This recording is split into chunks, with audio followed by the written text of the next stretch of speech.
जय हिंद साथियों, आप सभी का स्टडी विद उमराव चैनल पर हार्दिक स्वागत है, अभिनंदन है। साथियों, आज का हमारा डिस्कशन होने वाला है जीके एंड जीएस की 57 नंबर क्लास पर। So most important video for all one day exam, so don't skip the video. बाकी पढ़ करके आए हो आप सभी, ठीक है, थंबनेल देख करके ही आए हैं। हम अनावश्यक समय यहाँ पर व्यतीत नहीं करेंगे। प्रश्न नंबर 1 आपके सामने दिया गया है कि यूरोपीय संघ की स्थापना कब हुई थी। तो बेटा यूरोपीय संघ की स्थापना 1993 में की गई थी, ठीक है। अगला प्रश्न है कि अगर हम बात करें हृदय से किडनी तक जो खून है उसको ले जाने का काम कौन करता है। तो हार्ट से आपके खून पूरे शरीर में ले जाने का काम बेटा धमनियां करती हैं। कौन करती हैं? धमनी, ठीक है। तो गुर्दे की धमनी क्या करती है?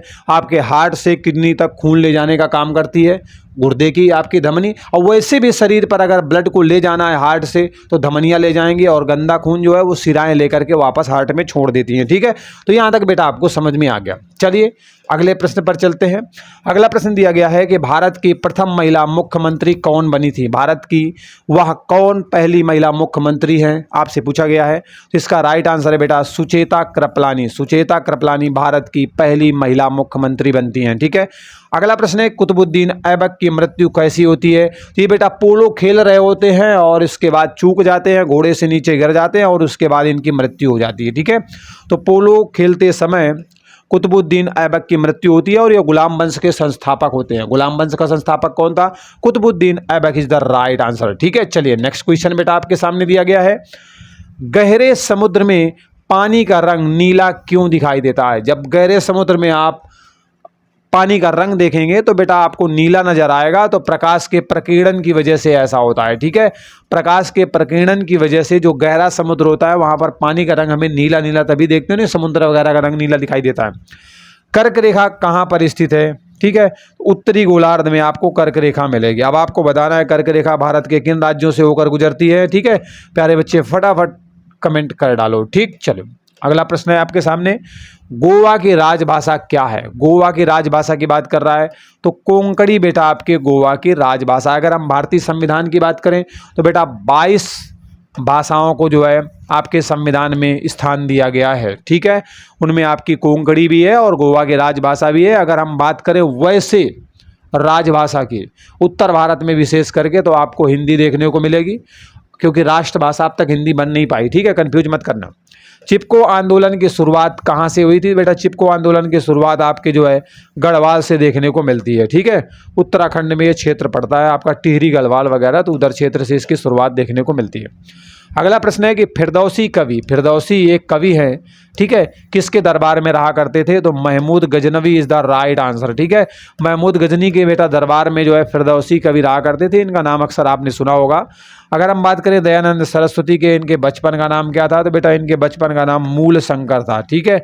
बहुत पूछा जाता है वन लाइनर में, आप हल्के में मत लीजिएगा कि ये प्रश्न है अरे ये तो वही है बेटा। एक्चुअली क्या होता है ना कि पेपर में हमारे जो प्रश्न होते हैं उनके सब प्रकार के प्रश्नों का समागम होता है। बहुत सरल भी होते हैं, मीडियम भी होते हैं, हार्ड भी होते हैं और बहुत हार्ड भी होते हैं, ठीक है, जिससे कि जो मेरिट है ना वो बैलेंस बनी रहे। ओके चलिए, आत्मीय सभा की स्थापना किसके द्वारा की गई थी बेटा। आत्मीय सभा की स्थापना राजा राम मोहन राय के द्वारा की जाती है। राइट आंसर क्या है? राजा राम मोहन राय के द्वारा आत्मीय सभा। और इन्होंने बेटा बाल विवाह वगैरह के लिए बहुत अच्छा काम किया है, इन्होंने बहुत काम किया है, ठीक है, मतलब हमारे देश के लिए बहुत अच्छा काम किया है।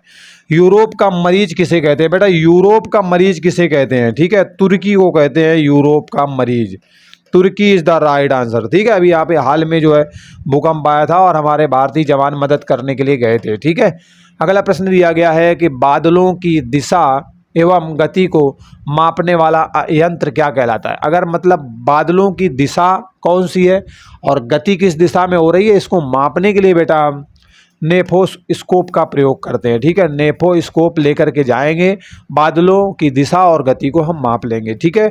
लेके नहीं जाना, लगा रहेगा नीचे, उसी से माप लेंगे। प्रधानमंत्री पद की व्यवस्था किस अनुच्छेद में की गई है, मतलब भारतीय संविधान के किस अनुच्छेद में प्रधानमंत्री के लिए उपबंध किया गया है। तो अनुच्छेद 74 में बेटा प्रधानमंत्री के बारे में बताया गया है कि भारत का एक प्रधानमंत्री होगा, ठीक है, वगैरह वगैरह सारी बातें बताई गई हैं। अगला प्रश्न है, क्योंकि प्रधानमंत्री पर डेडिकेटेड वीडियो बनाया है और उसे आप जा करके देख लीजिएगा, सारा मामला क्लियर हो जाएगा। अनावश्यक समय यहाँ पर व्यतीत नहीं करेंगे, ठीक है। कोशिका शब्द का निर्माण किसने किया था? अरे सबसे पहले नाम किसने दिया था कोशिका शब्द की? खोज है यहाँ पर, ठीक है, खोज किसने किया था, ठीक है, यहाँ पर खोज ज़्यादा उपयुक्त शब्द होगा। कोशिका शब्द की खोज किसने किया था? तो बेटा रॉबर्ट हुक के द्वारा कोशिका की खोज की गई थी, ठीक है। सेल इसे बोलते हैं, क्या बोलते हैं बेटा? सेल बोलते हैं। और कोशिका भित्ति को क्या बोलते हैं बेटा? सेल वॉल बोलते हैं, ठीक है, क्या बोलते हैं? सेल वॉल बोलते हैं, ठीक है। चलो, इंद्रधनुष में कितने रंग होते हैं? बेटा 7 रंग होते हैं, ठीक है। विबग्योर करके पढ़ते हो ना, वही इंद्रधनुष में, ठीक है। बीच में कौन सा रंग होता है? मैंने वीडियो में बताया हुआ है आपको, आप मुझे बताओ कमेंट करके, ठीक है। अगला प्रश्न है कि सूर्योदय के समय सूर्य लाल क्यों दिखाई देता है? जब सूर्योदय हो रहा होता है उस दौरान आपको सूर्य लाल क्यों नजर आता है भाई? इसका कारण है प्रकाश के प्रकीर्णन की वजह से ऐसा होता है कि हमें लाल लाल नजर आता है, ठीक है। अगला प्रश्न है कि पृथ्वी का अंतिम स्वर्ग किसे कहा जाता है? तो बेटा पृथ्वी का जो अंतिम स्वर्ग है ना, वो इंडोनेशिया द्वीप को कहा जाता है, ठीक है। अंतिम स्वर्ग इंडोनेशिया को कहा जाता है। अभी हाल ही में यहाँ पर भी बेटा आपके भूकंप आया था और काफ़ी जान माल का नुकसान यहाँ पर भी हुआ है, ठीक है, अभी हाल ही की बात है। अगले प्रश्न पर बात करें, इलाहाबाद स्तंभ शिलालेख किसने लिखा था? ठीक है, तो ये मतलब यहाँ पर पूछ रहा है इलाहाबाद स्तंभ लेख की रचना किसने की थी, किसके द्वारा लिखा गया? कैसी भी भाषा आपसे पूछ सकता है, तो राइट आंसर है आपका हरिसेन। ये भी पूछ सकता है कि इलाहाबाद प्रशस्त लेख का संबंध किससे है, तो भी आप हरिसेन का नाम देंगे। मतलब भाषा वो बदल सकता है पर आंसर सेम रहेगा। बिना अपील, ठीक है, बिना वकील और बिना दलील कौन सा कानून था? मतलब कह रहा है ना कोई भैया अपील थी, ना कोई वकील की बात थी, ना कोई दलील दे सकता था। भैया कैसा कानून था भाई ये? तो ये बेटा आपका रॉलेट एक्ट कानून था। रॉलेट एक्ट जो था इसे काला कानून के नाम से भी जाना जाता था। मतलब कोई ना अपील कर सकता था, ना कोई वकील, बिना दलील के उठा के बस अंग्रेज लोग बंद कर दिया करते थे, ठीक है। इसे काला कानून के नाम से भी जाना जाता है, ठीक। चलिए नेक्स्ट क्वेश्चन है बेटा आपके सामने, बंग भंग, ठीक है, बंगाल को तोड़ने की बातें की गई हैं।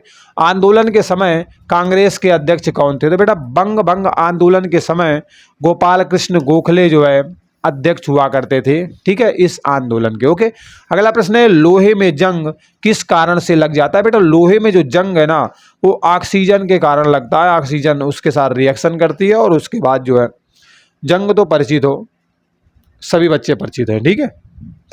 तो जंग किसके कारण लगता है बेटा? ऑक्सीजन की उपस्थिति की वजह से होता है। अगला प्रश्न है कि भारत में अंग्रेजी का पहला समाचार पत्र किसने शुरू किया था? तो भारत में बेटा अंग्रेजी का पहला समाचार पत्र J.A. हिक्की के द्वारा शुरू किया गया था, ठीक है।